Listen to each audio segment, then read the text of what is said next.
BNP এমন একটি দল আপনার মতন বহু ইউরোকে আচার মেরে পায়ে লাথি দিয়ে আপনিও মনে করিয়েন না আমাদের কথার বাইরে গিয়ে আপনি এখানে ইউরোগিরি করতে পারবেন এই ক্ষমতা আপনার নাই।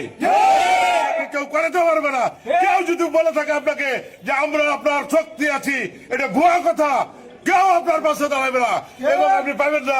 লাস্টে আমরা আন্দোলন আজকে ঘোষণা দিলাম, এই না হওয়া পর্যন্ত, সমাধান না হওয়া পর্যন্ত আপনি আর অফিস করতে পারবেন না। আপনি করবেন অবৈধ এই নিয়োগ, অবৈধ এই ফলাফল আমরা মানব না। আমাদের দল ক্ষমতায় আছে, বিএনপি ক্ষমতায় আছে, তারেক রহমানের প্রোগ্রামিটি, তারেক রহমানের দেশের প্রধানমন্ত্রী, তারেক রহমানের বাইরে কোনো কাজ হবে না। রহমানের বাইরে আমরা কোনো কাজ করতে দিব না।